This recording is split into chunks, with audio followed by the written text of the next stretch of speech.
Okay, dear students, good evening. How are you? Now we have to start with a question, and I believe you people have to solve with the 5 questions first, then you have to move further.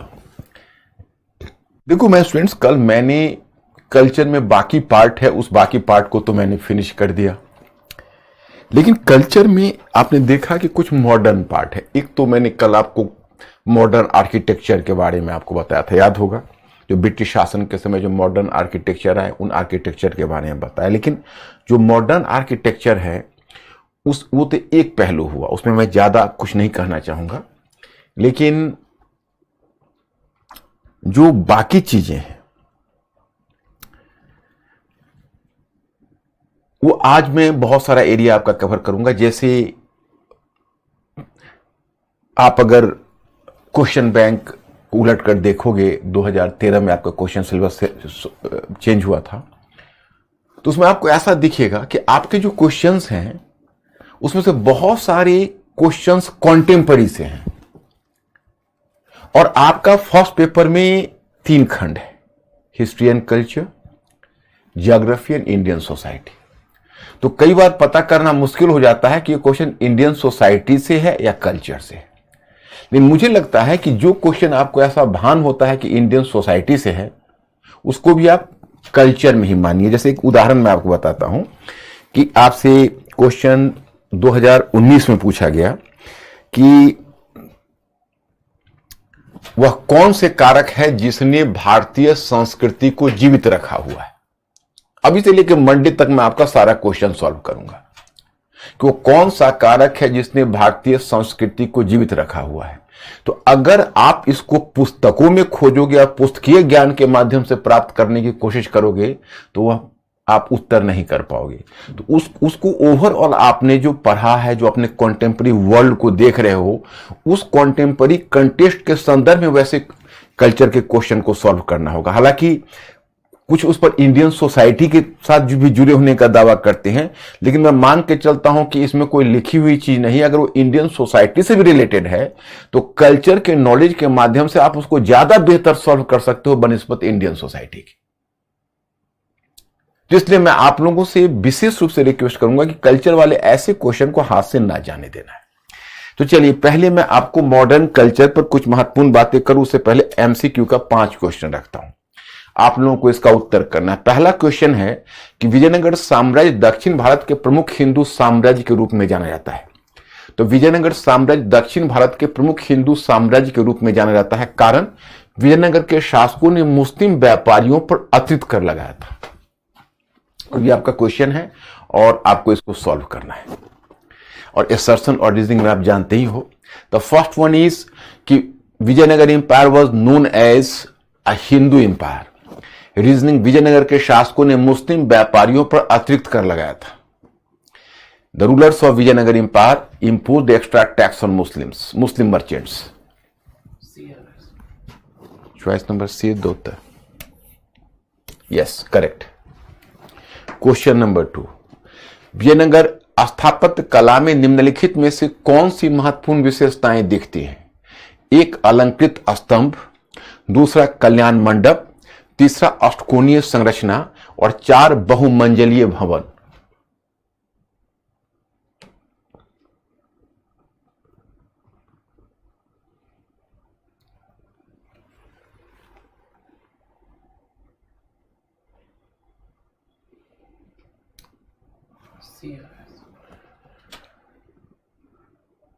C, yes, good.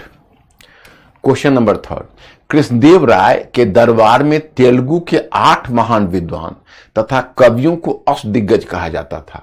इस संदर्भ में विद्वान कवियों तथा उनकी रचनाओं को सही सुमेलित कीजिए। तो कृष्णदेव राय के दरबार में तेलुगु के 8 महान विद्वान तथा कवियों को अष्टदिग्गज कहा जाता था। इस संदर्भ में विद्वान कवियों तथा उनकी रचनाओं को सही सुमेलित करिए। ए अलसानी पेद्दन पांडुरंग महात्म्य, बी नंदी तिम्बन परिजाताप हरण, सी तेनाली रामकृष्ण स्वारोचित संभव और डी मथुरा धर्मनाथपुरन। और आपका उत्तर है इस तरह से कोड मिलाना है।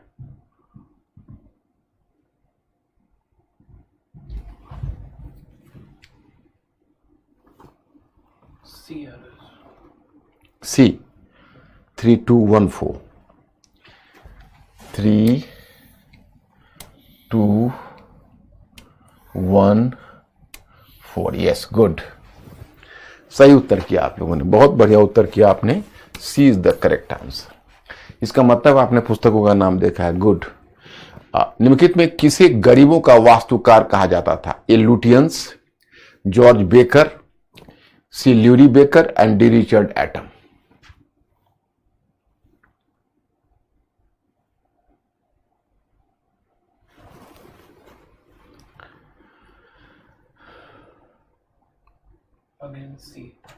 सी यस गुड।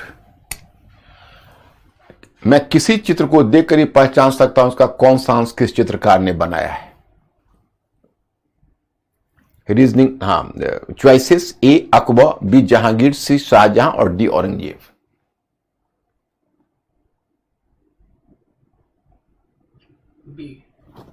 Yes good. चलो 5 के 5 क्वेश्चन आपने करेक्ट कर दिए, वेरी गुड, क्वाइट कमेंडेबल। आपने 5 के 5 क्वेश्चन करेक्ट कर दिए। खासकर जो पुस्तक का उसके जो लेखकों के नाम को आपने करेक्ट किया है, वास्तव में प्रेज वर्दी है। इसका मतलब है कि आपने तथ्यों को अच्छे ढंग से डाइजेस्ट किया है। अब देखो मैं मॉडर्न कल्चर पर आता हूं। मॉडर्न कल्चर में मैं आपको बताना चाहूंगा, जैसे चलिए पहला आपका आता है कि आधुनिक काल में भारतीय संस्कृति के स्वरूप को प्रभावित करने में ब्रिटिश कारक की महत्वपूर्ण भूमिका रही। ब्रिटिश शासन के कई ऐसे पहलू थे जिन्होंने भारतीय संस्कृति की दिशा एवं दशा को प्रभावित किया। इन पहलुओं को निम्नलिखित रूप में समझा जा सकता है। इसमें मैंने कुछ कंटेंट दिया हुआ, आपको जानकर आश्चर्य होगा कि इसको हमने जैसे प्राचीन भारत की जनांकीय संरचना पर ब्रिटिश शासन का क्या प्रभाव पड़ा, तो ओवरऑल मैंने ये चीज इसलिए आपको दिया है, जैसे जो ब्रिटिश शासन है, ब्रिटिश शासन का हमारे समाज पर जो प्रभाव होगा वह प्रभाव भी कहीं ना कहीं आपको कल्चर से, जिसको आप कॉन्टेम्पररी कल्चर कहो, वो डायरेक्ट तो आपको कल्चर नहीं दिखेगा लेकिन वो कॉन्टेम्पररी कल्चर से संबद्ध होगा। इसके लिए मैंने आपको एक्स्ट्रा स्टडी मटेरियल दे दिया है। जैसे मैं इसको पढ़ के आपको बताता हूं कि प्राचीन काल एवं मध्यकाल में एक क्षेत्र से दूसरे क्षेत्र में जनसंख्या की आवाजाही होती रही। आवाजाही मतलब है आना जाना, तथा इसका कारण आर्थिक एवं राजनीतिक दोनों रहा था। यह प्रक्रिया ब्रिटिश शासन के अंतर्गत भी चलती रही थी और ब्रिटिश शासन के अंतर्गत विभिन्न कारणों से जनसंख्या प्रवास को प्रोत्साहन मिला। प्रथम ब्रिटिश शासन ने देशी उद्योग और रोजगार को धक्का पहुंचाया, अतः प्रभावित समूह अन्य क्षेत्रों में पलायन करने के लिए विवश हुए। इसलिए इस काल में लोग अनुबंधित श्रमिक के रूप में देश से बाहर गए, बल्कि देश के अंदर भी एक क्षेत्र से दूसरे क्षेत्र में जनसंख्या का प्रवास हुआ। जनजातीय समूह के लोग अनुबंधित श्रमिक के रूप में चाय और कॉफी बागान में भेजे गए। मतलब सम टोटल आपको यह बता रहा है कि ब्रिटिश शासन के कारण या तो रोजगार के अवसर के खोज में गांव से नगर की तरफ, क्योंकि गांव में बहुत ज्यादा गरीबी थी, या फिर ब्रिटिश ने स्वयं जनजातीय लोगों को पकड़कर अनुबंधित श्रमिक का मतलब हुआ, जो मैंने आपको ट्राइबल मूवमेंट में बताया था कि एक्चुअली वो गरीब लोग होते थे और वो शिक्षित नहीं होते थे, तो उनसे क्या करते थे ब्रिटिश व्यापारी या जो ब्रिटिश अधिकारी होते थे, वो अंगूठा का छाप लेकर उनको 10 वर्ष 15 वर्षों का करार, उनके साथ एग्रीमेंट एक तरह से बनाकर और उनको कहीं और काम करने भेज देते थे, चाय बागान में, कॉफी बागान में, खनन क्षेत्र में। तो जनसंख्या का एक क्षेत्र से दूसरे क्षेत्र में आवाजाही होती रही और एक बड़ी जनसंख्या को भारत से बाहर अन्य कॉलोनी में भी काम करने भेजा गया अनुबंधित श्रमिक के रूप में। जैसे साउथ अफ्रीका में आपको याद होगा गिरमिटिया भी कहा जाता था। तो यह भी इस कारण भी जनसंख्या का एक क्षेत्र से दूसरे क्षेत्र में पलायन हुआ और भारत के अंदर भी जनसंख्या का एक क्षेत्र से दूसरे क्षेत्र में पलायन हुआ। जैसे आपको यहां मिलता है उसी प्रकार सूती वस्त्र, हस्तशिल्प उद्योगों के पतन के कारण उत्तर प्रदेश से रोजगार के लोगों का पलायन बॉम्बई, मालेगांव तथा भिवंडी जैसे क्षेत्रों में हुआ। यह बॉम्बई में है। दूसरे, नवीन यातायात के साधन की इस प्रक्रिया को और भी प्रोत्साहन दिया। उदाहरण के लिए भारत की कुछ घुमक्कड़ जनजातियों के लोग बंबई की ओर पलायन कर गए, वहां गोदी श्रमिक, डॉकयार्ड वर्कर्स के रूप में ढल गए। मतलब क्या हुआ कि जो यातायात और संचार व्यवस्था थोड़ी विकसित हुई तो बहुत सारे ट्राइबल लोग थे, वो जाके डॉकयार्ड वर्कर्स बंबई में हो गए, वहां पर काम पकड़ लिया, तो वहां पर जनसंख्या का पलायन हुआ। गोदी श्रमिक तीसरे, व्यवसाय और सरकारी सेवा से लाभ उठाने के लिए भी कुछ लोग एक क्षेत्र से दूसरे क्षेत्र में पलायन कर गए। गुजरात के पारसी बंबई में स्थापित हो गए और गुजरात के कुछ व्यवसायी कलकत्ता की ओर भी पलायन कर गए। मतलब कि अब जैसे गुजरात के कुछ पारसी है वो बॉम्बे में सेटल कर गए, अभी बॉम्बे में तो रिचेस्ट पर्सन में पारसी होगा, और कुछ वहां से कलकत्ता में जाके सेटल कर गए। राजस्थान से कुछ मारवाड़ी कपड़े के व्यापार का लाभ उठाने के लिए पहले बंगाल के मुर्शिदाबाद एवं फिर कलकत्ता में स्थापित हो गए। जैसे उसी में पिलानी से आए थे, आपको बिरला परिवार वहीं से आया था जो बाद में कलकत्ता में और वहां बंगाल में सेटल हुआ था। तो इस तरह से व्यापार के लिए एक क्षेत्र से दूसरे क्षेत्र तक सेटल होना बड़ी आम बात थी।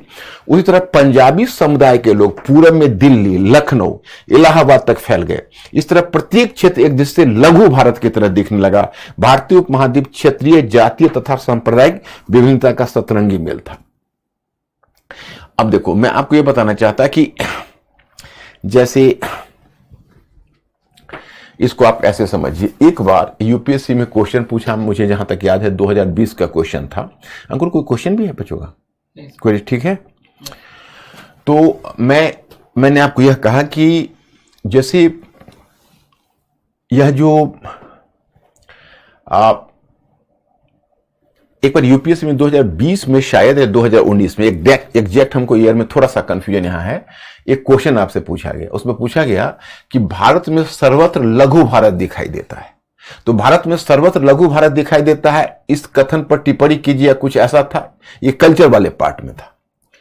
तो अब सवाल ये उठता है कि लघु भारत दिखाई देता है मॉडर्न, क्योंकि देखो अब एंशिएंट में कल्चर का क्वेश्चन होता है, मिडेवल में कल्चर का क्वेश्चन होता है, तो वो तो समझ में आती है बहुतों को।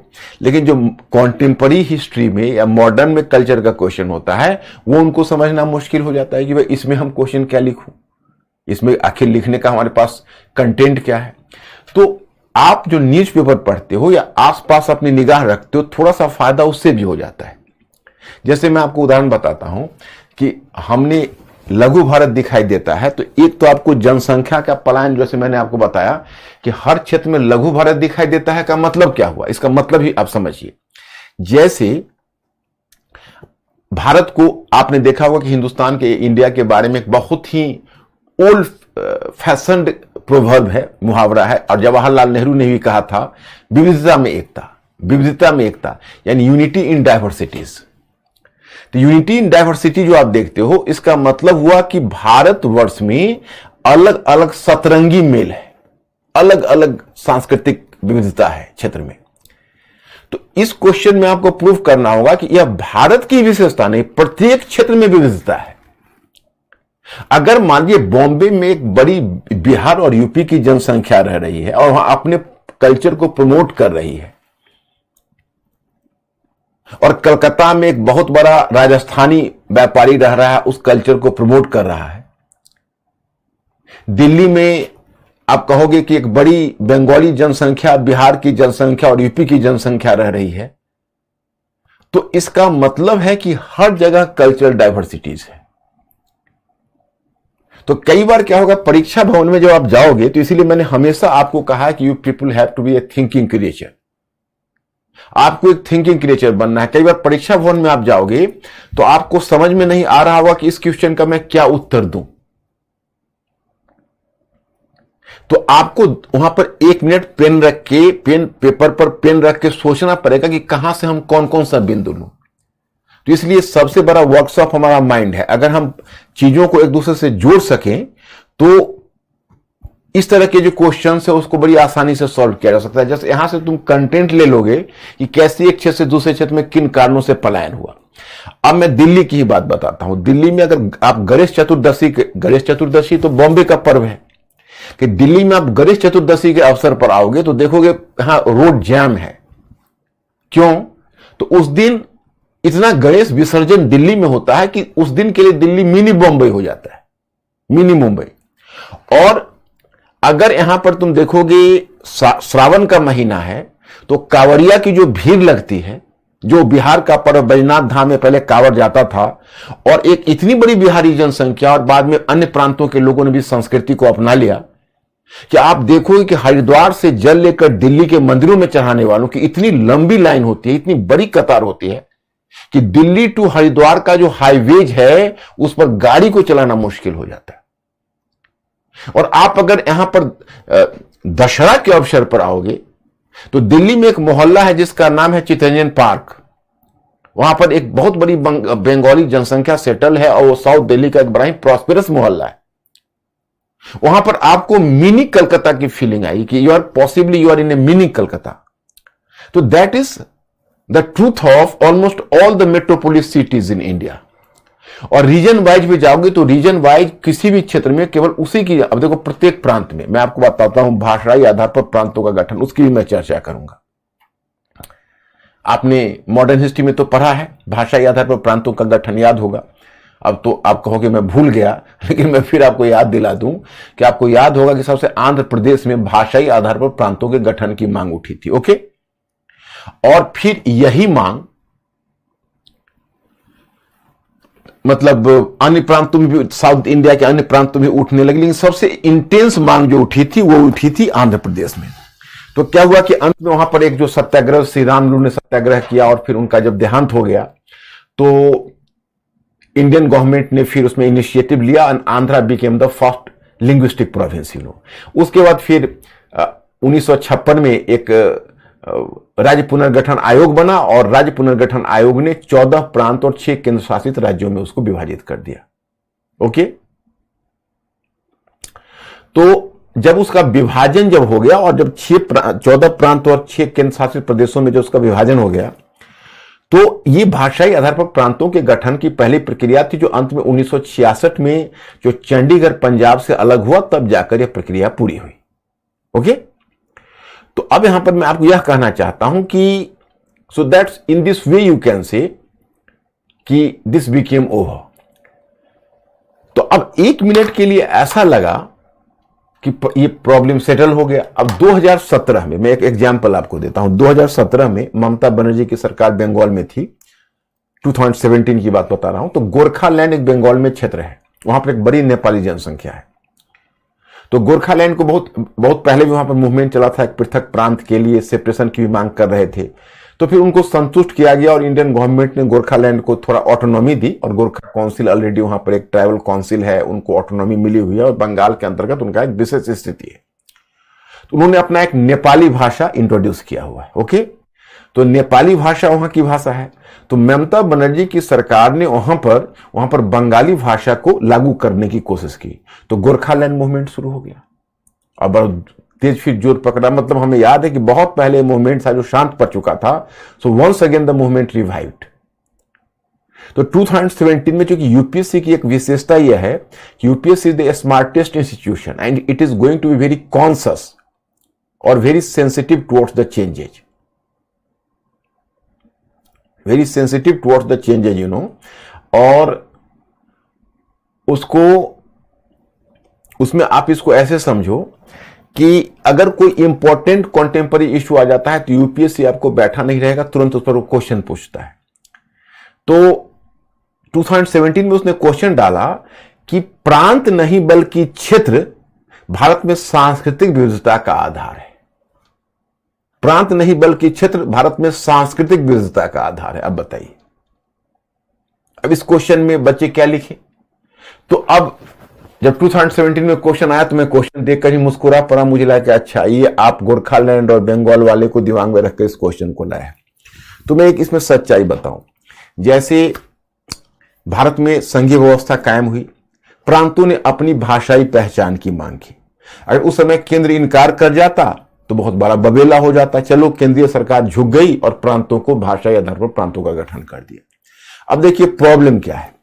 प्रत्येक प्रांत में जो उस प्रांतीय भाषा को बोलने वाले जो लोग हैं उनकी संख्या 40% से ज्यादा नहीं, 2% से 5%, 7%, 10%, ऐसे करके 10% से बहुत ज्यादा हो गया, 5%, 7%, हाँ कुछ 10% भी हो सकता है। एक अच्छी खासी भाषाई अल्पसंख्यक है। भाषाई अल्पसंख्यक एक अच्छी खासी है। यूपी में भी है, अब जैसे भोजपुरी वाले हैं, बिहार में है मैथिली और भोजपुरी वाले हैं। तो उसी तरह अलग अलग प्रांतों में अलग अलग भाषाई अल्पसंख्यक हैं। जैसे आप कर्नाटक है तो कन्नड़ उसको आप प्रांतीय भाषा माना, यानी कन्नड़ बोलने वालों की संख्या 40% ही है, बाकी तमिल वाले हैं, मलयालम वाले हैं, बाकी दूसरी भाषा भाषी 1% कहीं हो सकता है, उत्तर के हिंदी भाषी भी हो। तो मतलब ये उठता है, या 2%। तो अब उसमें समस्या यह आती है कि राज्य सरकार अपनी भाषाई पहचान के लिए बहुत कॉन्शियस थी, लेकिन वही राज्य सरकार अपने भाषाई अल्पसंख्यकों को दबा रही है, जैसे बंगाल ने गोरखालैंड के साथ किया। तो आप जब खुद अपनी भाषाई पहचान के प्रति इतने संवेदनशील हो, तो आप क्षेत्रीय भाषाई समूह को भी तो स्वायत्ता दो, उसको भी तो कुछ ऐसी इज्जत दो, ऐसी पहचान दो कि वह भी चैन की सांस ले सके। तो ये क्वेश्चन का यही डिमांड है। अब ये कॉन्टेम्पररी का इश्यू है, लेकिन है कल्चर का इश्यू। उसमें पूछता है कि भाई राज्य नहीं बल्कि क्षेत्र भारत की सांस्कृतिक विविधता का आधार है। तो प्राय होता क्या है कि इंडियन सोसाइटी वाले उसको अपने पार्ट में खींचना चाहिए। ये क्वेश्चन इतना चैलेंजिंग है कि इसकी जवाबदेही कोई लेना नहीं चाहता है कि ऐसे क्वेश्चन को हम कैसे सॉल्व करें। हमने पूरी जवाबदेही कल्चर में ले ली है कि ऐसे सारे क्वेश्चन को हम कल्चर में करेंगे, क्योंकि कल्चर एक ऐसा एरिया है जिसमें, देखिए आप इसको ऐसे समझिए कि जो हिस्ट्री है, the history is the mother of all subjects. तो बाकी सब्जेक्ट्स में कई बार क्या होता है कि कुछ एक प्रश्न ऐसे होते हैं तो उसको हम हिस्ट्री से भी सॉल्व कर सकते हैं, और जहां कर सकते हैं वहां आराम से कर लेते हैं। जैसे मैं आपको उदाहरण बताता हूं कि 2015 यूपीएससी में मॉडर्न हिस्ट्री में 1935 के भारत सरकार अधिनियम पर एक क्वेश्चन था, और क्वेश्चन यह था कि जो मैं आपको मॉडर्न में करा चुका हूं, मतलब नहीं आप शायद भूल चुके होंगे। जैसे अगर 1935 का भारत शासन अधिनियम नहीं होता तो 3 वर्षों में भारत का संविधान निर्मित करना संभव नहीं होता। टिप्पणी कीजिए या परीक्षण कीजिए, ऐसा कुछ था। ये 2015 का क्वेश्चन है, ठीक है। हिस्ट्री में क्वेश्चन पूछा, हमने सॉल्व कर दिया। अब 2016 में पॉलिटी वाले, चूंकि पेपर 1 में आपका है हिस्ट्री, कल्चर, ज्योग्राफी और इंडियन सोसाइटी, और पेपर 2 में आपका है पॉलिटी, गवर्नेंस और इंटरनेशनल रिलेशन एंड इंडियन और सोशल इश्यूज। ये पार्ट आपका पेपर 2 में है। तो पेपर 2 में पॉलिटी वाले पार्ट में पूछा हुआ था कि क्या 1935 का भारत सरकार अधिनियम संघीय व्यवस्था की स्थापना कर सका। तो अब देखिए, यही 1935 का भारत सरकार अधिनियम वो पूछा हुआ है हिस्ट्री में, और वही पूछा हुआ है आगे पॉलिटी में। तो अगर हमने ढंग से हिस्ट्री में काम किया हुआ है तो पॉलिटी में भी उसमें क्वेश्चन लिख सकते हैं। इसलिए अब देखो, विभिन्न विषयों के बीच अनुशासन की सीमा बांधना आज बहुत मुश्किल है। तो ये मैंने इस प्रश्न में, अब देखो मैं आपको आगे बढ़ाता हूं। इसमें मैंने मॉडर्न हिस्ट्री में कुछ मुद्दे इसलिए उठाए हैं कि मॉडर्न हिस्ट्री से हमारा कल्चर का थोड़ा सा झलक मिलती है। जैसे देखिए, अब ब्रिटिश ने भारतीय संस्कृति पर किस प्रकार का प्रभाव छोड़ा, तो अब ओवरऑल देखिए भारतीय संस्कृति पर किस प्रकार का प्रभाव छोड़ा है। ब्रिटिश के दीर्घकालीन शासनकाल में भारतीय संस्कृति का प्रभावित होना बहुत ही स्वाभाविक था। गौर करने वाला तथ्य यह है कि भारत से संपर्क के काल में ब्रिटेन स्वयं भी आंतरिक परिवर्तन की प्रक्रिया से गुजर रहा था तथा सामंती संरचना से पूंजीवादी संरचना में रूपांतरित हो रहा था। वस्तुतः अन्य महाद्वीपों में पश्चिमी शक्तियों का अनुभव अलग रहा था। उदाहरण के लैटिन अमेरिका तथा अफ्रीका में पश्चिमी शक्तियों ने वहां की देसी संस्कृति को मिटा दिया, परंतु भारत की संस्कृति इतनी प्राचीन थी अथवा उसकी जड़ इतनी गहरी थी कि ब्रिटिश उसे मिटा नहीं सकते थे। अतः ब्रिटिश ने उसमें अंतःक्षेपण, इंटरवेंशन कर उसमें कुछ परिवर्तन लाने का प्रयास किया। वह अंतःक्षेपण, इंटरवेंशन की प्रक्रिया निम्नलिखित रूप में व्यक्त हुई। प्रथम 18वीं सदी में विलियम जोन्स और कोलब्रुक जैसे प्राच्यवादी ब्रिटिश लेखकों ने भारतीय संस्कृति का अन्वेषण, उसके बाद यहां तक आपको दे रहा है, मतलब प्राच्यवादियों की भूमिका। फिर पाश्चात्य विचारधारा पर यूरोपीय प्रबोधन का प्रभाव पड़ा। तो यूरोपीय प्रबोधन का बल निम्नलिखित पहलुओं पर था: तर्कवाद, मानववाद, व्यक्तिवाद, धर्म निरपेक्षता। मैं अभी आपको समझाता हूं। अब भारतीय बुद्धिजीवी इन विचारों से संपर्क में आए, उनकी प्रतिक्रिया हुई, और फिर स्वच्छंद, विद्यासागर वगैरह वगैरह। तो अब मैं आपको बताना चाहता हूं कि समझा देता हूं 2 मिनट में। देखिए, आपको थोड़ा हमारे साथ मॉडर्न में आना होगा। मॉडर्न आप पीछे कर चुके हो, कल्चर पॉइंट ऑफ व्यू से मैं उसको दिखा रहा हूं और आप समझ रहे हो इस बात को। पहली बात तो आप यह जानिए कि ब्रिटेन ने भारत पर शासन किया, तो ब्रिटेन भी अपने पूरे कैरियर के दरमियान यूनिफॉर्म नहीं रहा है। ब्रिटेन का भी चरित्र बदलता रहा है। जब 1757 में पलासी का बैटल जिस ब्रिटेन ने जीता, और जिस ब्रिटेन ने पलासी और बक्सर का युद्ध जीतकर जिसने भारत पर अपना शासन स्थापित किया, वह ब्रिटेन। और जो ब्रिटेन यहां से जब भारत से विदा हुआ 1947 में, वह ब्रिटेन, ये दोनों में आसमान जमीन का अंतर आ चुका था, क्योंकि ब्रिटेन भी खुद आंतरिक परिवर्तन की प्रक्रिया से गुजरा है। वहां भी सामंत, जिसमें भारत में वो आया था उस समय वहां पर सामंती शक्तियां मौजूद थी, फिर धीरे धीरे वहां पर औद्योगिक क्रांति हुई, तो ब्रिटेन स्वयं परिवर्तन की प्रक्रिया से गुजरा। तो नंबर 1। नंबर 2, मैंने आपको बताया कि देखिए, जब पश्चिमी शक्तियां अन्य महाद्वीपों में गई, जैसे लैटिन अमेरिका में गई थी या अफ्रीका में गई थी, ये बात केन पन्नीकर एक बहुत बड़े मॉडर्न स्कॉलर हैं, उन्होंने इस बात रखी थी। तो अफ्रीका में और लैटिन अमेरिका में उन्होंने क्या किया कि वहां की संस्कृति को मिटा दिया और वहां की संस्कृति को पश्चिमी संस्कृतियों से रिप्लेस कर दिया। वहां की संस्कृतियों को पश्चिमी संस्कृति से रिप्लेस कर दिया। ओके, लेकिन जब भारत की भूमि पर वो आए, तो भारत की भूमि पर वह यहां की संस्कृति को मिटा नहीं पाए, क्योंकि यहां की संस्कृति जो हिंदू, जिसको तुम यहां की जो हिंदू संस्कृति कहते हो, भारत की प्राचीन संस्कृति है, या मध्यकालीन, प्राचीन ही क्यों, प्राचीन और मध्यकालीन दोनों कहिए, वो इतनी गहरी जड़ जमाई हुई थी कि it was almost impossible for the British to replace them.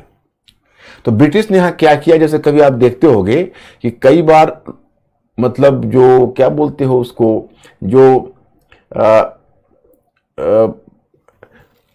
घर में जो इंसेक्ट्स का ट्रीटमेंट करने वाले आते हैं, तो जहां तहां होल करके और अपने मेडिसिन वहां डाल देते हैं ताकि इंसेक्ट्स जितने भी हैं सब मर जाए।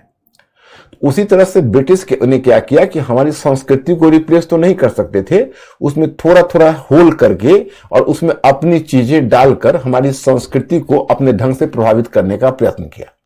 उसमें भी तुम देखोगे ब्रिटिश की नीति, कल्चरल पॉलिसी इंडिया के विषय में अलग अलग रही। आपको याद है होगा। अच्छा, एक बात बताओ मिस्टर अंकुर, जैसा एक चीज पूछिए तो हमारे स्टूडेंट से कि हमने आपको प्राच्यवाद पढ़ाया था, और प्राच्यवादी जो चिंतक थे उसका भारत के प्रति क्या दृष्टिकोण था, और 19वीं सदी में औद्योगिक क्रांति के बाद जो उदारवादी और उपयोगितावादी आए, उनका भारत के संदर्भ में क्या दृष्टिकोण था। तो मैंने आपको उपनिवेशवाद के वाणिज्यिक चरण में प्राच्यवादियों का प्रभाव बताया था, और उपनिवेशवाद के औद्योगिक चरण में उदारवादियों उपयोगितावादियों का प्रभाव बताया था। तो आप हाँ ना में प्लीज जवाब देना कि आप में से कितने लोगों को याद है हाँ, और कितने लोगों को ना भूल चुके हो। तो हाँ ना में थोड़ा सा जवाब दो। तो प्राच्यवादी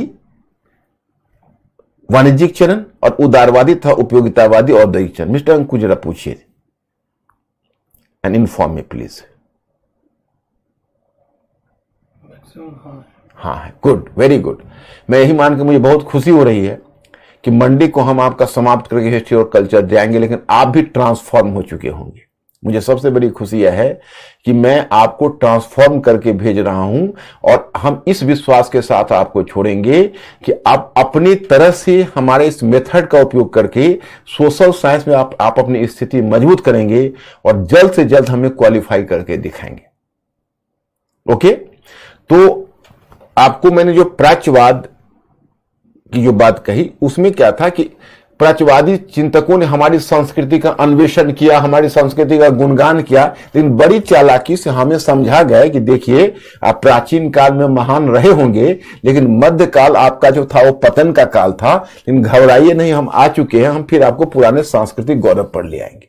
ओके, जब 19वीं सदी में जो उदारवादी उपयोगितावादी आए, तो उन्होंने एक दूसरी बात कह दी। उसने कहा कि नहीं नहीं, आपका तो प्राचीन काल भी बिल्कुल ही प्रगतिहीन था, आप तो बिल्कुल ही नकारा थे।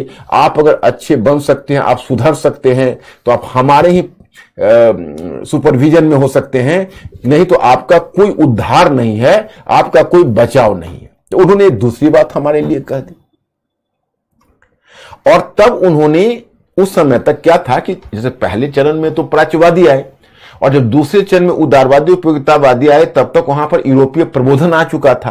तो यूरोपीय प्रबोधन आने के बाद अब उनमें एक प्रकार का अहंकार आ चुका था, गर्व, मैंने ईगो, कि भाई हम बहुत सुपीरियर हैं और ये लोग जो नॉन यूरोपियंस हैं, जिसको ओरिएंटल्स बोलते थे, वो जिसको ओरिएंटल्स कहते हैं प्राच्य, तो ये प्राच्य जगत है वो पिछड़ा हुआ है, और अगर प्राच्य जगत का उद्धार हो सकता है तो हमारे मार्फत ही हो सकता है। इसलिए उन्होंने एक थियरी दी, व्हाइट्समैन बर्डन थियरी।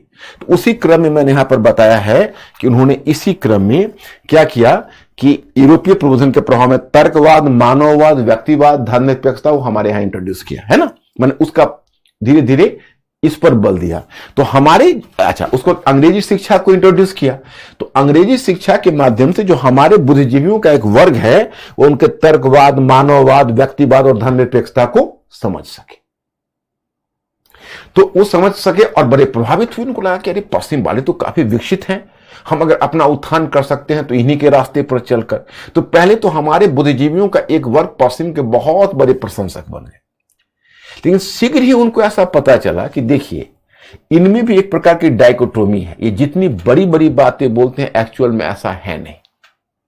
एक्चुअल में इनका जो अप्रोच है वो बहुत पैरोकियल है, बड़ा ही संकीर्ण है, और ये कहीं ना कहीं एक श्वेत व्यक्ति के अहंकार से भी पीड़ित है और हमें इंफीरियर समझते हैं, हमें निकृष्ट समझते हैं। तो इनके मन में प्रतिक्रिया भी हुई। तो मैंने आपको समाज और धर्म आंदोलन में आपको बताया था, याद होगा, कि हमारे जो सुधारक थे उन पर पश्चिमी संस्कृति का प्रभाव भी था और पश्चिमी संस्कृति के विरुद्ध प्रतिक्रिया भी थी। तो पश्चिमी संस्कृति के विरुद्ध प्रतिक्रिया में उन्होंने उसी को मैंने आपको याद होगा, मैंने आपको बताया था इंपैक्ट वर्सेस रिएक्शन स्कीमा, प्रभाव बनाम प्रतिक्रिया।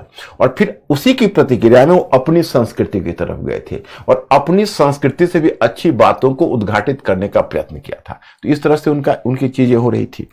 अब देखिए, अब यहां पर हमने मुद्दा उठाया है कि 19वीं सदी के भारत में होने वाले समाज तथा संस्कृति में सुधार पश्चिमी विचारों के प्रभाव की उपस्था अथवा उसके विरुद्ध प्रतिक्रिया थी। तो यहां पर देखो दोनों चीजें हैं, मतलब पश्चिमी प्रभावों का भी उपज है और पश्चिमी संस्कृति के विरुद्ध प्रतिक्रिया भी है। इसको पूरा पढ़ने पर आपको बिल्कुल स्पष्ट हो जाएगा।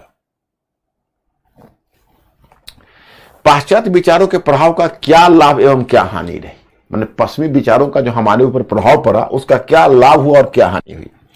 जिसका लाभ रहा कि पश्चिम विश्व एवं भारत के बीच की वैचारिक खाई को पाटना, जो पाश्चात्य विचारों के साथ संपर्क के कारण संभव हुआ।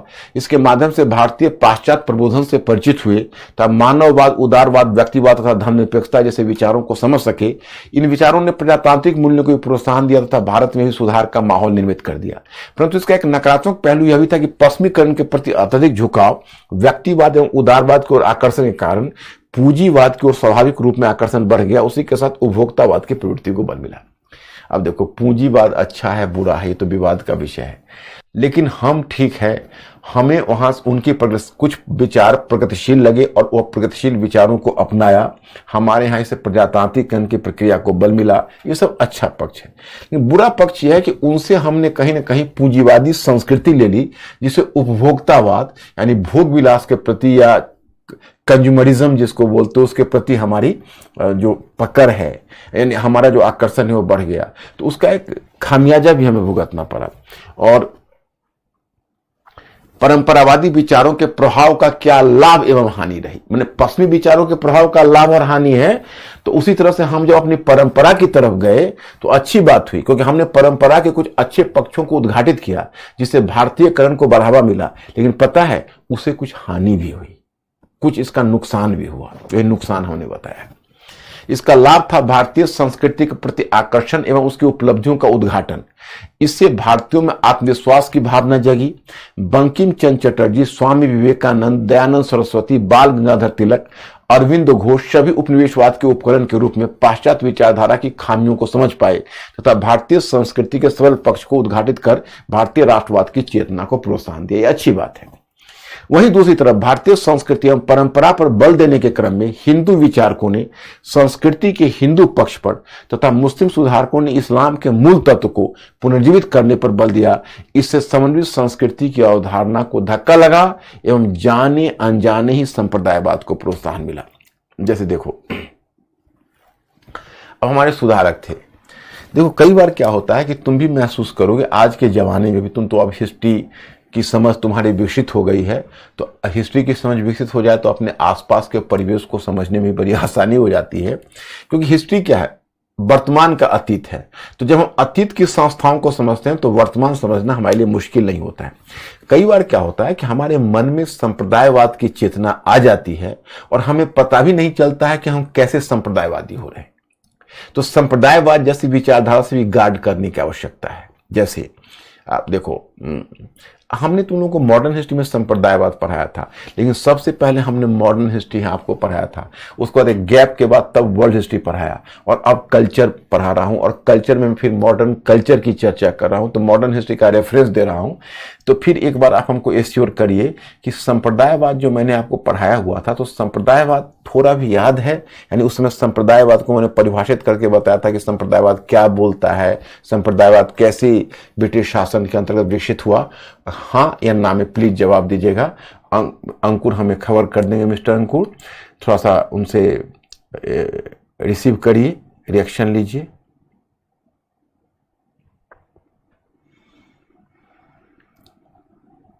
Yes sir. Yes sir. Okay, चलो, वेरी गुड। आप इसको ये कर लिया होगा। और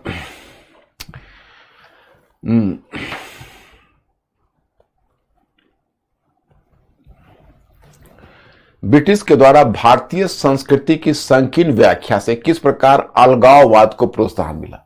अब ब्रिटिश के द्वारा भारतीय संस्कृति की संकीर्ण व्याख्या से किस प्रकार अलगाववाद को प्रोत्साहन मिला? एक, भारतीय संस्कृति की समझ न होने के कारण कुछ हद तक फूट डालो और शासन करो की नीति को बढ़ावा देने के क्रम में ब्रिटिश चिंतकों और मानव शास्त्रियों ने भारतीय परंपरा एवं संस्कृति की संकीर्ण व्याख्या की। जैसे देखो, यहां पर आपको बताया जा रहा है कि ब्रिटिश के द्वारा भारतीय संस्कृति की संकीर्ण व्याख्या से किस प्रकार अलगाववाद को प्रोत्साहन मिला। तो पहले तो आप जेम्स मिल का काल विभाजन देखोगे, जिसने हिंदू काल, मुस्लिम काल और ब्रिटिश काल कहा, वो पहले ही बता चुका हूं। और उसके बाद उसने क्या किया? सेंसस कहते हैं जनगणना। अब देखो, दूसरे ब्रिटिश प्रशासकों ने जनगणना गैर मुस्लिम, गैर ईसाई और गैर पारसी को हिंदू संप्रदाय का नाम देकर उन्हें एक पृथक समुदाय में स्थापित कर दिया। मुस्लिम समुदाय की ब्रिटिश नीति के प्रति क्या प्रतिक्रिया हुई? मुस्लिम समुदाय की ब्रिटिश नीति के प्रति क्या प्रतिक्रिया हुई? एक, ब्रिटिश ने भारत में मुस्लिमों से सत्ता छीनी थी, अतः कुछ कुलीन मुसलमानों को ब्रिटिश के हाथों अपनी सत्ता खो दिए जाने का एहसास था। वहीं कुछ मुस्लिम किसान ब्रिटिश शासन के अंतर्गत आर्थिक उत्पीड़न का सामना कर रहे थे, अतः उनमें भी आक्रोश था। फिर वह ब्रिटिश, जैसे यहां पर आपको बताया जा रहा है, आपको अच्छे ढंग से पता होगा कि मुस्लिम समुदाय की ब्रिटिश नीति के प्रति क्या प्रतिक्रिया रही। जैसे जब 1857 का जैसे पहले क्या था कि जब ब्रिटिश आए तो ब्रिटिश ने मुसलमानों से सत्ता छीनी, तो एक तो मुस्लिम समुदाय को इस बात का एहसास था कि हमारी सत्ता छीन गई। तो उसमें भी दो तरह का था, एक तो कुलीन मुसलमान थे और दूसरा था निचले तबके के मुसलमान, जिसमें किसान थे जो पीड़ित थे। तो मुसलमानों के मन में एक, फिर भी उनको एक शासक वर्ग से जुड़े होने का एहसास था। तो वो कुछ मुसलमान चिंतक ऐसे थे जो पुराने खलीफाओं के शासन को जीवित करने की बात करते थे कि एक समय था कि खलीफा के समय मुसलमानों ने पूरी दुनिया पर राज किया था और आज ब्रिटिश हमारे ऊपर अत्याचार कर रहे हैं। तो उसी में उन्होंने नारा दिया कि खलीफा का शासन स्थापित करो और फिर मुसलमानों का जो पुराना गौरव है उसको पुनर्जीवित करो। तो अपनी परंपरा की तरफ गए। तो उसी में आपको तरीकाए मुहम्मदिया मिलेगा, बहावी आंदोलन मिलेगा। जैसे सैयद अहमद अफराई बरेलवी आपने सुना होगा, जो बहावी आंदोलन को यहाँ पर प्रोत्साहन दिया, एक तरीकाए मुहम्मदिया करके मूवमेंट हुआ। तो इस तरह से बहुत सारे, फराजी मूवमेंट हुआ जिसमें हाजी शरीतुल्लाह और दादू मियां, इन सबों ने क्या किया कि इन लोगों ने पुराने गौरव, मुस्लिम गौरव की बात की। और फिर आगे तुम देखोगे कि फिर दूसरी प्रतिक्रिया ये हुई कि जो कुलीन मुसलमान थे, तो कुलीन मुसलमान में जैसे सर सैयद अहमद खान थे, तो ब्रिटिश के अंतर्गत अधिकारी के रूप में काम कर चुके थे।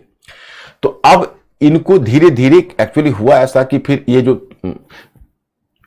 आपको परंपरावादी मुस्लिम आंदोलन हुआ, तो कहीं ना कहीं एंटी ब्रिटिश रहा। तो ब्रिटिश के नजर पर तो चढ़ रहे थे कि भाई ये हमें निशाना बना रहा है, ब्रिटिश ऐसा समझ रहे थे।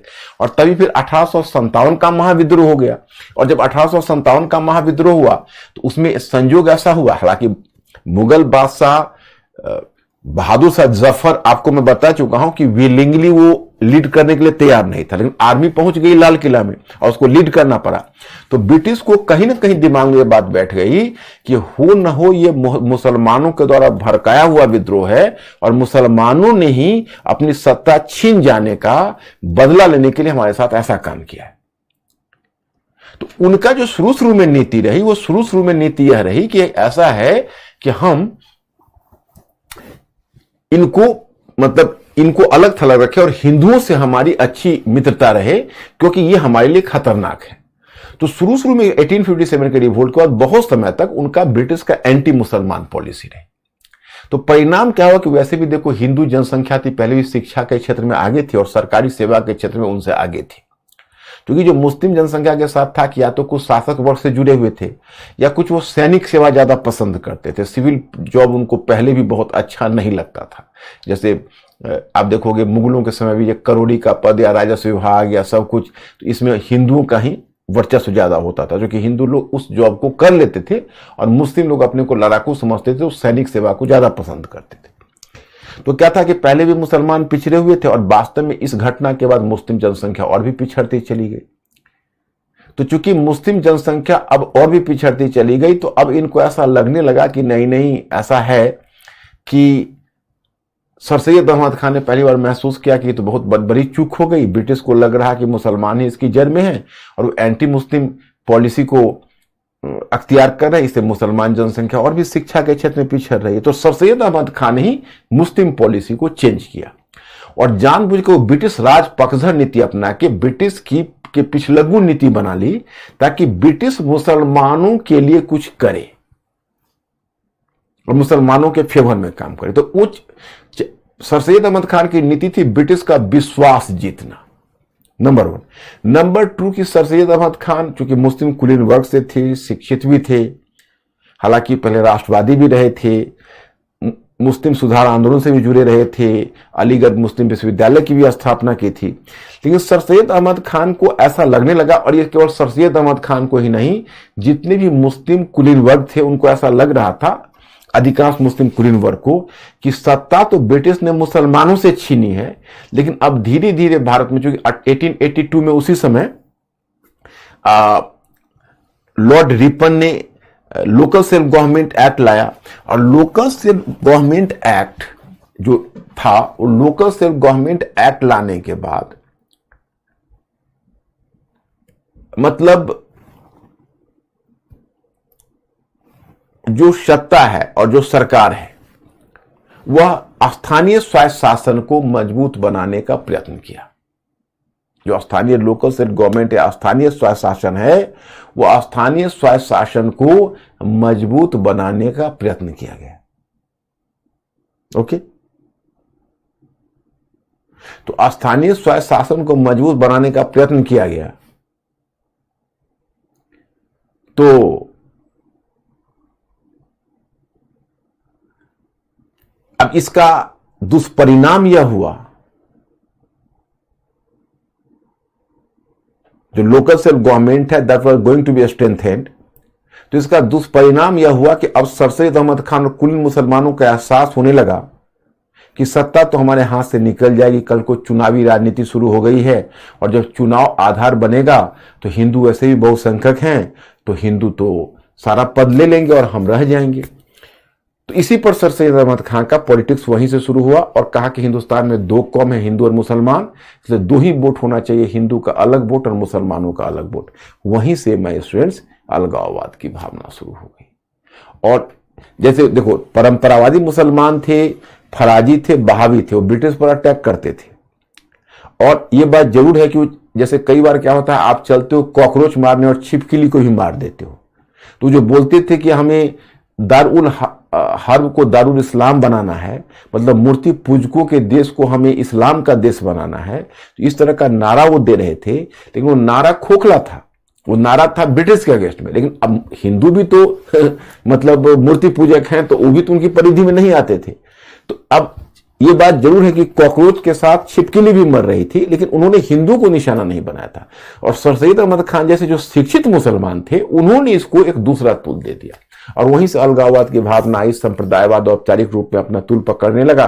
फिर सर सैयद अहमद खान के उत्तराधिकारी मोहसिन उल मुल्क आए, आगा खां आए, और वो सब शिमला डेलीगेशन लेकर गए और सेपरेट इलेक्टोरेट की मांग की। वो सब तो आप मॉडर्न हिस्ट्री में जान ही चुके हो, देख ही चुके हो। आपकी कॉपी में लिख, आपका क्या जो मैंने नोट्स भेजा है वो सबको लिंक करके हमारा आप नोट्स अगर बना लिया होगा उसको एक तरह से, तो एक बार उलट दोगे किसी भी एग्जाम से पहले, तो आपका सारा कॉन्सेप्ट वहां शीशे की तरह साफ हो जाएगा। क्योंकि जितनी भी चीज मैंने पढ़ाई है उसको मैंने एडवांस में आपको स्टडी मटेरियल भी दिया है, उसको आपको संभाल के रखना है। तो वो सारे पॉलिसी चेंजेज आप समझ ही चुके हो। अब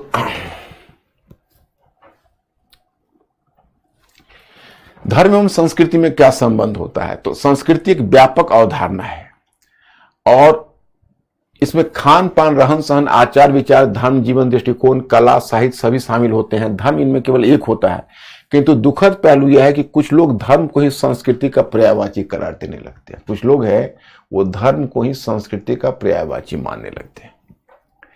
भारतीय राष्ट्रीय आंदोलन के मध्य राष्ट्रवाद एवं संप्रदायवाद दोनों साथ साथ एवं सौतेले भाई की तरह क्यों विकसित हुए? जैसे पहला क्वेश्चन का मैं पहले जवाब दूं, जैसे देखो, अब जिन्ना ने ही कहा कि हिंदू और मुसलमान दोनों दो राष्ट्र हैं, ओके, तो उन्होंने धर्म के आधार पर कहा।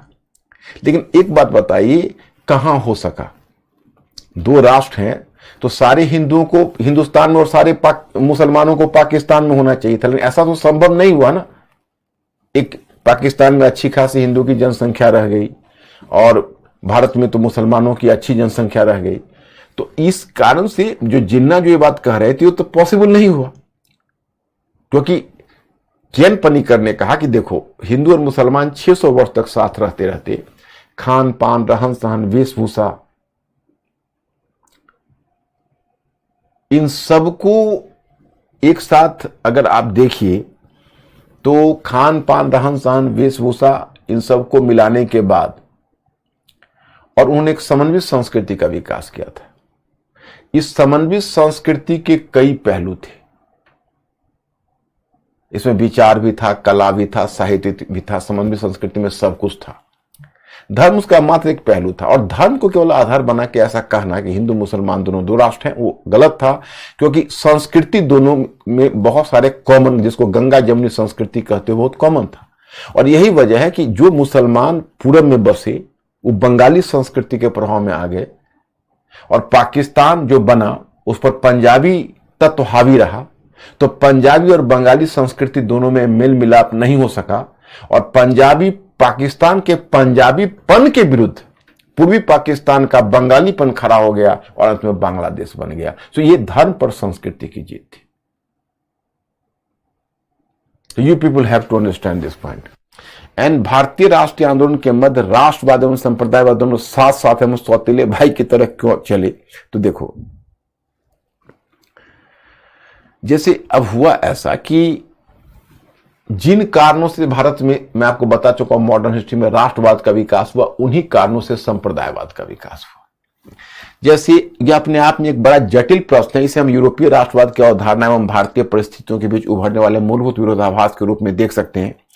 वस्तुतः आधुनिक राष्ट्र की अवधारणा 19वीं सदी के यूरोप में विकसित हुई। मोटे तौर पर राष्ट्रवाद के निम्नलिखित लक्षण माने गए: एक विशिष्ट भौगोलिक इकाई, केंद्रीकृत शासन व्यवस्था, सांस्कृतिक भाषाई एकरूपता। यह मॉडल पश्चिमी यूरोप में सफल रहा था, जहां कई राष्ट्रीय राज्य अस्तित्व में आए।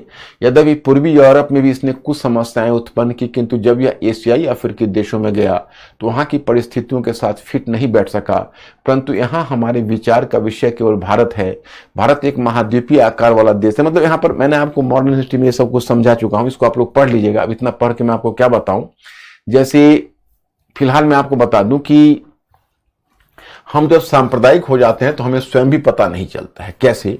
तो अब देखो, प्राच्यवादी है, उन्होंने हमारे प्राचीन संस्कृति की काफी प्रशंसा की, ओके, लेकिन वो कहते कहते यह कह गए कि आपका प्राचीन तो बहुत विकसित था और मध्यकालीन आपका पिछड़ा हुआ था।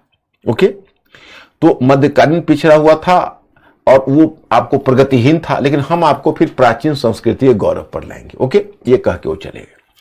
अब उनके जाने के बाद फिर उपयोगितावादी आए 19वीं सेंचुरी में, तो उन्होंने कहा कि नहीं नहीं, आपका पूर्व ब्रिटिश में भारत का जो समाज और संस्कृति वही बहुत पिछड़ा हुआ था, क्या प्राचीन क्या मध्यकालीन सभी आपके पिछड़े हुए थे और आपका बहुत प्रगतिहीन है, असभ्य है, बर्बर है, हमें सभ्य बनाना है।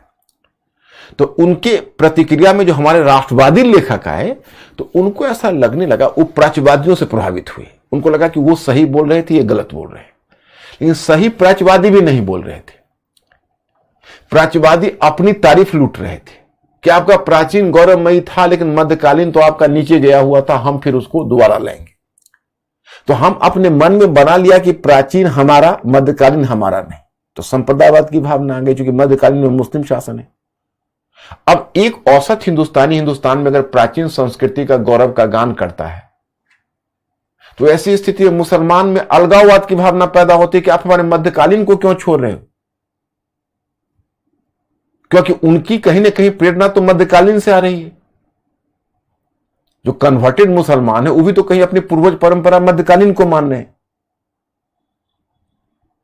तो हमें इस तरह की भाषा का प्रयोग करना चाहिए कि प्राचीन के साथ मध्यकालीन भी ना छूटे, और टेक्निकली हम प्राचीन का गौरव गान करते जा रहे हैं और मध्यकालीन की चर्चा नहीं कर रहे हैं। तो इसमें भी एक छिपा हुआ संप्रदायवाद है जो हम कबूल नहीं कर रहे हैं,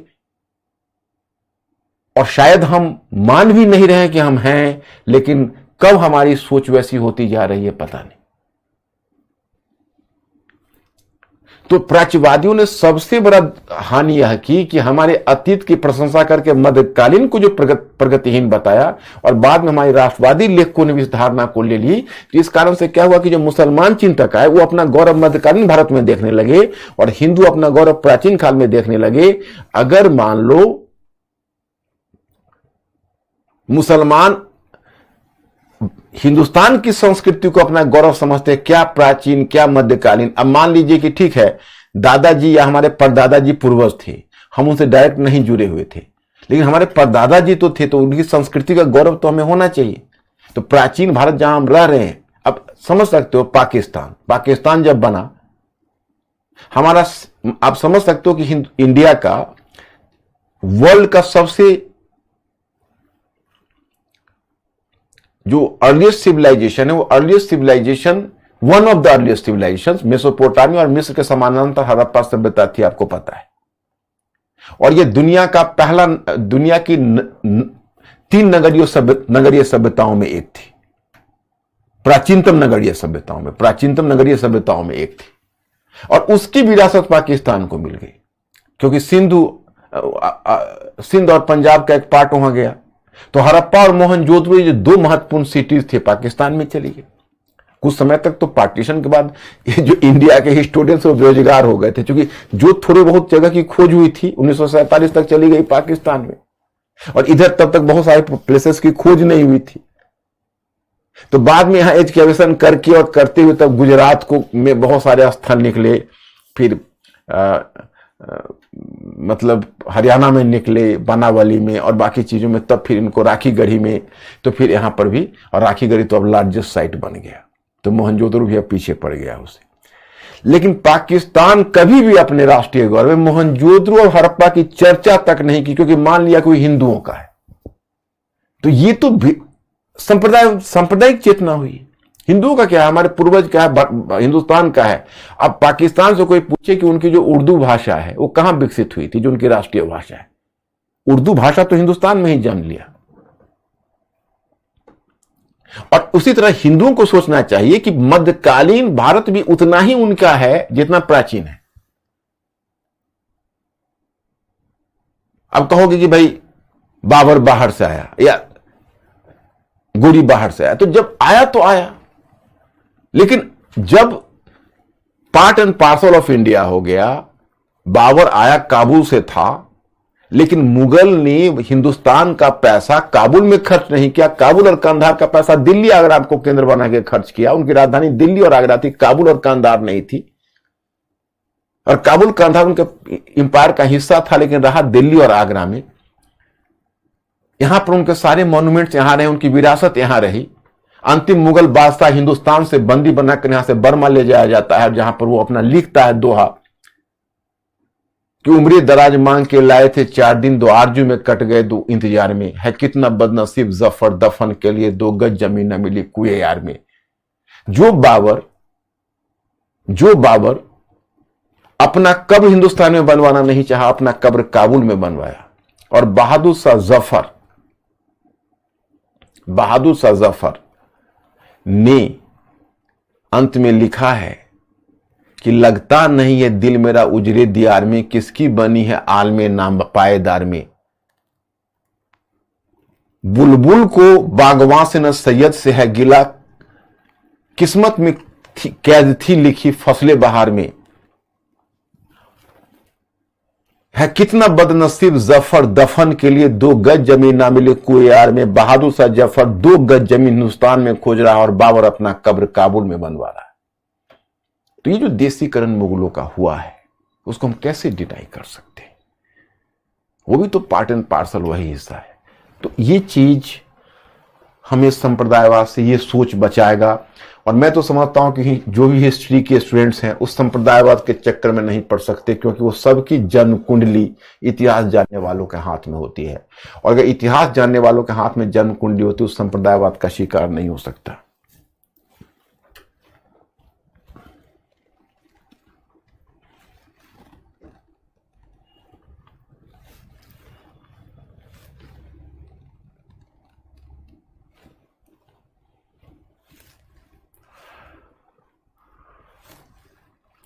अब यहां पर हमने आपको कुछ कुछ संस्कृति का ये मैटर मैंने नहीं भेजा है, कल परसों में मैं आपको भेज दूंगा। जैसे 18वीं सदी में ब्रिटिश शासन की स्थापना के काल में भारत में स्थापित संस्कृति हिंदुस्तानी संस्कृति थी। जैसे ब्रिटिश जिसमें भारत में आए थे तो हिंदू मुसलमान दोनों साथ साथ, मतलब वहां पर तो एक संस्कृति डेवलप हो गई थी। 18वीं सेंचुरी में जिसको तुम पूर्वार्ध कहते हो, उसमें एक संस्कृति का विकास हुआ था। उसको हिंदू संस्कृति या मुस्लिम संस्कृति न कह के हिंदुस्तानी संस्कृति कही जाती है। तो जैसे अभी तक तो भारत और इंडिया का विवाद तुम सुनते होगे, तो भारत और इंडिया का विवाद में क्या है कि भारत प्राचीन नाम था और ब्रिटिश ने उसका नाम रख दिया इंडिया। ओके, तो इंडिया नाम रख दिया। फिर क्या हो, जब जैसे पहले भारत था और जब मुगल आए तो मुगल के समय इसका नाम हिंदुस्तान पड़ गया, तो वहां पर हिंदुस्तान कहा जाने लगा। और फिर ब्रिटिश आए तो उसको इंडिया कहने लगे, तो इंडिया नाम दिया। तो ब्रिटिश जब सत्ता का ट्रांसफर कर रहे थे तो इंडिया कहीं, और उसमें संविधान सभा भी हमारी बैठ गई थी, आपको पता ही है। तो संविधान सभा भी 15 अगस्त को चलना शुरू हुआ। ब्रिटिश को सत्ता का ट्रांसफर भी करना था, तो ब्रिटिश ने पूरी दुनिया में और हर डॉक्यूमेंट्स में इंडिया इंडिया नाम कर दिया था। तो हम लोगों ने उसमें इंडिया नाम को ही लिया। लेकिन अब तक था कि इंडिया केवल तो अकेला मैं नहीं लूंगा, क्योंकि इंडिया तो ब्रिटिश का दिया हुआ है, तो हमारा तो अपना एक देसी नाम है। तो देसी नाम में हमारे पास 2 विकल्प था, एक विकल्प था हिंदुस्तान और दूसरा विकल्प था भारत। तो हिंदुस्तान वाला जो विकल्प है उसको क्यों छोड़ दिया? तो वीपी मेनन थे यहाँ के भारत सचिव, उसमें सचिव थे, होम सेक्रेटरी थे, और वल्लभ भाई पटेल के दाएं हाथ थे। तो क्या था कि उस समय विदेशियों से जो, जैसे विदेशी सत्ता तो हमारे यहाँ 3 थी ना, ब्रिटिश तो खैर रूल किया ही, और पौंडीचेरी पर फ्रांसीसियों का रूल था और गोवा पर पुर्तगीजों का रूल था। तो ब्रिटिश वाला हिस्सा तो बट गया था आपस में भारत और पाकिस्तान में। तो भारत और पाकिस्तान में बट गया, फिर पाकिस्तान उधर सेटल कर गया। तो अब बीपी मेनन को चिंता सता रही थी, क्योंकि उस समय तो 1954 में पौंडीचेरी आया, 1961 में गोवा आया है, तो भविष्य में पौंडीचेरी और गोवा भी तो इंडिया का हिस्सा होना है। तो बीपी मेनन को चिंता सता रही थी कि अगर हम इसका नाम हिंदुस्तान रख देते हैं, इंडिया का हिंदुस्तान का नाम रखते हैं, तो पाकिस्तान इन दोनों क्षेत्रों में शेयर मांगेगा सौतेले भाई की तरह कि भाई हमको गोवा में भी आप मुस्लिम जनसंख्या बहुल क्षेत्र में हिस्सा दीजिए और पौंडीचेरी में भी दीजिए। तो उन्होंने इस पंगा से बचने के लिए उन्होंने किया बीपी मेनन ने कि इंडिया दैट इज भारत। पहले बात थी कि इंडिया दैट इज हिंदुस्तान लिखे क्या, तो इन्होंने बदल दिया। कुछ ब्रिटिश ब्यूरोक्रेट ने इंडिया दैट इज हिंदुस्तान के फेवर में थे, हिंदुस्तान का नाम दिया जाए। बीपी मेनन ने कहा नहीं, इंडिया दैट इज भारत। तो ये जो वहां से आजकल विवाद शुरू हो गया है कि इंडिया दैट इज भारत, मतलब दोनों एक ही है, लेकिन हाँ ब्रिटिश ने का वो दिया हुआ नाम है और हम लोगों ने भारत नाम छोड़ा कहाँ, भारत नाम तो हमेशा रहा ही। तो ये कोई मेजर चेंज ऐसा नहीं हो रहा है कि कोई है, और बहुत सारे देशों ने जो अपना नाम, जैसे बर्मा ने अपना नाम म्यांमार रख लिया, तो ठीक है, मतलब नो प्रॉब्लम एट ऑल। अगर आप भारत भी रखना चाहे, लेकिन इतना फैनफेयर के साथ कि कोई आप बहुत बड़ा काम कर रहे हैं कि आप भारत नाम ले रहे हैं, ऐसी कोई बात नहीं है, क्योंकि हमारा भारत नाम हमेशा रहा है। हमने अपना पहला ही आर्टिकल 1 में ही जहां हमारा कॉन्स्टिट्यूशन शुरू होता है, वहां इंडिया दैट भारत, मतलब जो है, हमने पहला अपना संविधान वहीं से शुरू किया है, तो कोई ऐसा कंफ्यूजन वाली बात है नहीं। तो ये मैंने आपको बताया कि 18वीं सेंचुरी में कहा जाता था हिंदुस्तान, तो इस हिंदुस्तानी संस्कृति उसका नाम होता था। तो उसी क्रम में फारसी की जगह उर्दू हिंदुस्तान की राजभाषा के रूप में स्थापित थी। गायकी के क्षेत्र में ध्रुपद एवं ख्याल की जगह गजल पर बल दिया जा रहा था। 18वीं सदी की बात है, आप लोग जानते हो ध्रुपद, ख्याल, गजल। 1857 के महाविद्रोह में ब्रिटिश के विरुद्ध हिंदू और मुस्लिम दोनों ने मिलकर संघर्ष किया था। अब निम्नलिखित कारणों से अलगाववाद को प्रोत्साहन मिला, जो पीछे मैं चर्चा कर चुका हूं, तो इसको रिपीट नहीं करना चाहूंगा। अच्छा Ankur, for the translation work have you given it? Yes, okay, good. और फिर सर सैयद अहमद खान वगैरह जो मैंने अभी इश्यू डील किया है, वही सब शॉर्ट में दिया हुआ है, कोई नई चीज नहीं। अब यहां पर हमारे लिए स्वतंत्रोत्तर भारत में राष्ट्र निर्माण की चुनौती, मैंने पोस्ट इंडिपेंडेंस इंडिया में सबसे बड़ी बात यह है कि पोस्ट इंडिपेंडेंस इंडिया में भी हमारे सामने महत्वपूर्ण सांस्कृतिक इश्यूज आने वाले हैं, तो उस पर हमको विशेष रूप से ध्यान करना है। एक सामान्यतः लोग ऐसा मानते हैं कि भारतीय राष्ट्रीय आंदोलन ने गांधीवादी सत्याग्रह आंदोलन के रूप में औपनिवेशिक प्रतिरोध का एक मॉडल दिया है, परंतु लोग इस बात को नजरअंदाज कर देते हैं कि भारत ने विश्व के समक्ष राष्ट्र निर्माण की मिसाल रखी थी। जैसे देखो, आपको गर्व होना चाहिए कि आपने दुनिया को स्वतंत्रता आंदोलन का ही एक नया मेथड नहीं दिया। आपको गर्व होना चाहिए, यानी आपको मतलब नहीं, हमें भी, मतलब उस आपको में मैं भी शामिल हूं, कि हमने दुनिया को राष्ट्र निर्माण का भी एक मॉडल दिया। पता है आपको, मैंने मॉडर्न हिस्ट्री में बताया था, जरूर पता होगा, क्योंकि आप लोग बहुत इंक्विजिटिव माइंड के हो और आप लोग बहुत मेहनती भी हो। मुझे आप लोगों के साथ पढ़ाना और आपका और एक्सपीरियंस बहुत अच्छा लगा, क्योंकि हमने आपको जैसे विजुअलाइज करते रहे, डायरेक्ट तो आपसे नहीं जुड़ पाए, लेकिन हाँ, हम क्वेश्चंस के माध्यम से आपसे डायरेक्ट जुड़ने की कोशिश करते रहे। और इसीलिए मैंने 5 क्वेश्चंस हमेशा यही रखा।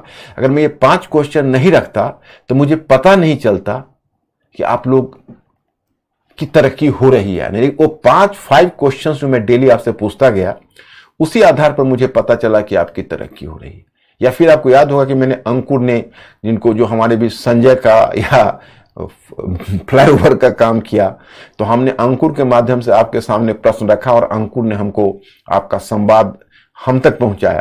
तो उससे हमें पता चलता रहा कि मेरे स्टूडेंट्स किस क्वेश्चन का जवाब दे रहे हैं और किस क्वेश्चन का जवाब नहीं दे पा रहे हैं। लेकिन अधिकांश क्वेश्चन में आपने हमें सेटिस्फाई किया और हमें कोई समस्या नहीं हुई, और हम जिन चीजों को समझाए वो बहुत अच्छे ढंग से आपने उसको समझा और उसके साथ जस्टिस किया। तो ये तो वास्तव में बहुत अच्छी चीज है। तो मुझे लगता है कि मैंने मॉडर्न हिस्ट्री में जो पोस्ट इंडिपेंडेंस एरा आपको समझाया, पढ़ाया, वो भी आपको याद होगा। तो राष्ट्र निर्माण का हमने अपना मॉडल करा। अगर हम पश्चिम के मॉडल के आधार पर अपने आप को राष्ट्र बनाना चाहते तो हम फ्लॉप हो जाते। ओके, इसी क्रम में हमने आपको बताया कि राष्ट्र निर्माण का पश्चिम मॉडल, जैसे राष्ट्र निर्माण का जो पश्चिम मॉडल था वो छोटा छोटा देश था। मैंने यूरोप में अनुभव किया, आपको बताया था कि जब जा रहा था तो लग रहा था कि दिल्ली के किसी हाईवे से, चूंकि मैं हाईवे से ही गुजर रहा था, तो कभी बेल्जियम मिलता था, कभी ऑस्ट्रिया मिलता था, लगता था कि भाई ये कभी ऑस्ट्रिया, फिर एक चेक पोस्ट आया, चेक पोस्ट क्रॉस के आप स्विट्जरलैंड में घुस गए। जैसे इंडिया में हम यूपी क्रॉस कर रहे होते हैं, फिर अचानक मिलता है हरियाणा स्वागत करता है। तो मतलब क्या है कि बेसिकली एक प्रोविंस से दूसरे प्रोविंस में जैसे हम घुसते हैं, वैसे हम एक कंट्री से दूसरे कंट्री में यूरोप में महसूस कर रहे थे, घुस रहे हैं। क्योंकि शेंजन एग्रीमेंट है तो वीजा भी एक ही लगता है, केवल ब्रिटेन में ही अलग लगता है।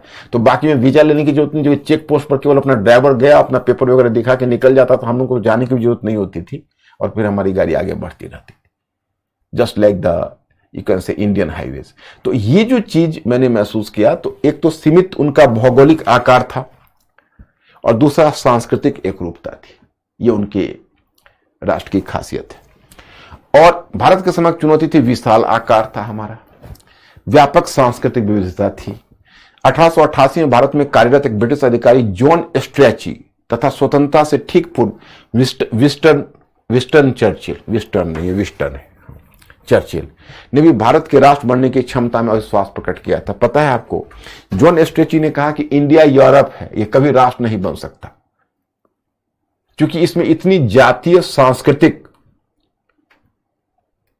और धार्मिक विविधता है कि यह राष्ट्र बन ही नहीं सकता। एक बंगाली और मराठी में जितना अंतर है उतना वहां एक जर्मन और स्विस लोगों में भी नहीं है, यूरोप में जितना यहां बंगाली और मराठी में फर्क है। तो उसने बिल्कुल ही, ब्रिटिश ने नकार दिया कि इंडिया राष्ट्र नहीं बन सकता। भारतीय राष्ट्रवादियों का समझौतावादी रुख। अब हमने समझौतावादी रुख अपना, एक घटना है जो आपको वर्ल्ड हिस्ट्री से प्रेरणा, जोगेंद्र यादव ने इसको हाईलाइट किया है। अच्छा एक बार बताओ, वर्ल्ड हिस्ट्री तुम लोगों को याद है या भूल गए हो? Just I want to know. एक थोड़ा सा मिस्टर अंकुर के माध्यम से खबर को, जैसे मैंने जो आपको विश्व इतिहास में चेंजेस से समझाया था, तो हमको अभी पेरिस पीस कॉन्फ्रेंस का थोड़ा याद दिलाना है आपको। तो क्या वर्ल्ड हिस्ट्री आपको याद है या वर्ल्ड हिस्ट्री आप भूल चुके हो? हाँ ना में बताइए। याद है? Very good. तो आपको याद होगा कि जब फर्स्ट वर्ल्ड वॉर हुआ था तो उसमें यूएसए ने भी पार्टिसिपेट किया था, और उसमें आपको याद होगा कि प्रेसिडेंट विल्सन जो अमेरिका के प्रेसिडेंट थे, तो वो आ गया था यूरोप में, तो वो यूरोप को लीड कर रहा था। तो विल्सन यह कहकर आया था, समझना, मेंटली अलर्ट रहना तुम लोग, मेरी बात को गौर से सुनना, बहुत गुर मुद्दा है। तो विल्सन जब आया तो विल्सन वहां पर 14 सूत्री कार्यक्रम लेकर आया था, 14 पॉइंट प्रोग्राम, और विल्सन ने यूरोप में आने के बाद यह आश्वासन दिया कि अगर मेरे 14 सूत्री कार्यक्रम को ढंग से लागू किया गया तो हम विश्वास दिलाते हैं यह युद्ध यूरोप का अंतिम युद्ध सिद्ध होगा, इसके बाद यूरोप में आगे कोई युद्ध नहीं होगा। ओके, तो यह मतलब यह सिद्ध करने का प्रयत्न किया कि यह यूरोप में अंतिम युद्ध सिद्ध होगा और आगे यूरोप में कोई भी युद्ध नहीं होगा। ओके, लेकिन पता है, और फिर उसने पेरिस पीस कॉन्फ्रेंस में जो हैब्सबर्ग साम्राज्य उसको तोड़ दिया था और भाषाई एवं नस्लीय अल्पसंख्यकों को पृथक पृथक राष्ट्र दे दिया। Czechoslovakia, Yugoslavia, Austria, Hungary, German जनसंख्या को ऑस्ट्रिया राष्ट्र, मगियार जनसंख्या को हंगरी राष्ट्र, चेकोस्लोवाकिया, चेक और स्लाव को चेकोस्लोवाकिया, यूगोस्लाविया। तो मतलब पेरिस पीस कॉन्फ्रेंस ने एक बहुत गलत मिसाल कायम कर दी थी, जिससे हमारे राष्ट्रवादियों को लड़ना था कि अलग भाषाई समूह और अलग नस्लीय समूह एक राष्ट्र है। अब आप ही बताइए, हमारे यहां 14 इंपॉर्टेंट भाषाई समूह के लोग थे, तो पेरिस पीस कॉन्फ्रेंस ने तो हमारे लिए एक बहुत बड़ी चुनौती खड़ी कर दी थी। हमारे नेताओं ने इसको कैसे पार किया? हमारे यहां हिंदी भाषी 40% ही थे और बाकी अलग अलग भाषाई अल्पसंख्यक थे, और वो स्वतंत्रता के बाद मुकरने लगे थे। पहले ये तय हुआ था कि हिंदी हमारी राष्ट्रभाषा, हमारी राजभाषा होगी, और जब संविधान सभा में बात उठी तो पांव पीछे खींच दिया। तो कैसे हम लोग आगे बढ़े, कैसे अपने आप को राष्ट्र बनाया? और यह भी आपको मैंने बताया है विश्व इतिहास में कि सेकेंड वर्ल्ड वॉर के बाद स्वतंत्र होने वाले हम पहले देश थे। तो हमारी सफलता पर बाकी उस समय का जो तृतीय विश्व है, better to use the third world at that time, तो हमारी सफलता पर पूरे थर्ड वर्ल्ड के कंट्रीज की निगाह थी कि हम किस हद तक सफल हो सकते हैं या सफल नहीं हो सकते हैं, क्योंकि हमारी सफलता पर वो अनुकरण करते। तो हमने क्या किया कि हिंदी को राजभाषा के रूप में स्थापित करना, परंतु विरोध की स्थिति में सहराजभाषा के रूप में अंग्रेजी को भी स्वीकृति दी थी, याद करिए। फिर एक अंग्रेजी भाषा के आधार पर ब्रिटेन, फ्रेंच भाषा के आधार पर फ्रांस तथा जर्मन भाषा के आधार पर जर्मन राष्ट्र का निर्माण हुआ था, परंतु भारतीय संविधान निर्माताओं ने 8वीं अनुसूची में 14 भाषाओं को राष्ट्रभाषा के रूप में शामिल किया, और अब उनकी संख्या 22 हो गई है। आरंभ में भारत की सरकार ने भाषाई राज्यों के निर्माण को अस्वीकार कर दिया था, परंतु जन आंदोलन के दबाव में उन्हें उसे स्वीकार करना पड़ा। फिर 1956 में भाषाई आधार पर 14 राज्यों एवं 6 केंद्र शासित राज्यों का गठन किया। धार्मिक एवं भाषाई अल्पसंख्यकों के अधिकारों को भारतीय संविधान में मौलिक अधिकार अनुच्छेद 25, अनुच्छेद 30 के प्रावधानों में शामिल करना। आगे 42वें संविधान संशोधन के आधार पर प्रस्तावना में धर्मनिरपेक्षता शब्द को जोड़ा गया। और बी, अनुच्छेद 51 में भारत की सामाजिक संस्कृति कंपोजिट कल्चर का संवर्धन किया गया। तो ये जो आपको मैंने वो चीज जो बताई है वो कहीं ना कहीं आपको ले जाएगी किस तरफ, कहीं ना कहीं आपको वह बताइए कि हमने राष्ट्र अपने आप को कैसे बनाया, उसके लिए बड़ा एबनॉर्मल तरीका अपनाया। अब देखो नवीन चुनौतियां हमारे सामने, स्वतंत्र होने के बाद नवीन चुनौतियां क्या थी, उस पर हमने 4 कारक दिए हैं। प्रत्येक प्रांत में भाषाई अल्पसंख्यक समूह, ओके, 1990 के दशक के बहुसंख्यकवाद, मेजोरिटेरियनिज्म, अल्प विकास के कारण अपेक्षित रूप में सामाजिक रूपांतरण नहीं। जैसे प्रत्येक प्रांत में भाषाई अल्पसंख्यक समूह था, जैसे मैंने कहा कि अब 40% अगर कहोगे तुम कोई हिंदी भाषी, तो उसमें 40% हिंदी भाषी होगा, बाकी 5%, 2%, 4% अलग अलग भाषाई समूह के लोग होंगे। 1990 के दशक में बहुसंख्यकवाद। अब 1990 के दशक में क्या हुआ, अयोध्या वाली पहलू आ गया और अयोध्या का मूवमेंट शुरू हो गया धर्म के आधार पर वहां पर। और इससे पहले अल्पसंख्यकवाद की राजनीति इंडिया में थी, अब बहुसंख्यकवाद की राजनीति शुरू हो गई, यानी हिंदू पहचान पर बल दिया जाने लगा, तो वो चुनौती आ गई। तीसरा, अल्प विकास के कारण अपेक्षित रूप में सामाजिक रूपांतरण नहीं, मतलब नेहरूवादी मॉडल लगभग विफल हो गया था, मैं पता है आपको। तो उससे क्या हुआ कि इंदिरा गांधी ने ही उस मॉडल को विफल बना दिया एक तरीके से। तो इस कारण से आगे जितना सामाजिक रूपांतरण होना चाहिए हो नहीं पाया। फिर चुनावी राजनीति के मध्य सांप्रदायिक जातीयता एवं क्षेत्रीयतावाद की चेतना को प्रोत्साहन। जैसे जो चुनावी राजनीति के मध्य क्या हुआ कि सांप्रदायिक जातीयता एवं क्षेत्रीयतावाद की चेतना को प्रोत्साहन मिला। क्योंकि हमारे यहाँ पार्टियां भी जो बनती है वो कहीं ना कहीं क्षेत्रीयतावाद को लेकर बनती है, सांप्रदायिकता को लेकर बनती है और जातीयता को लेकर बनती है, तो उससे कुछ बात बन नहीं पाती है। अब ये प्रश्नों के बारे में थोड़ा सा आपको दिया गया है। अब यहाँ पर क्वेश्चन पेपर है, तो आज मैं ये इतना ही रहने देता हूँ। मंडे को हम आते हैं, तो बचा हुआ जो भी अंश है उसको मंडे को समाप्त करके और आपको मैं पुस्तक भी बता दूंगा, कुछ चर्चा भी आपके साथ हमारी हो जाएगी और हम आपको क्या आगे कैसे आपको मतलब हिस्ट्री में कैसे रिवीजन वगैरह करना है उसके विषय में चर्चा कर देंगे। तो मंडे को हम लोग मिलते हैं और वही हमारा अंतिम क्लास होगा। आप लोगों के पास से जरूर होइएगा, हमें भी खुशी होगी। सो अब आज के लिए मैं ही स्थगित करता हूँ। Thank you very much. I will see you on Monday. Thank you. Good night.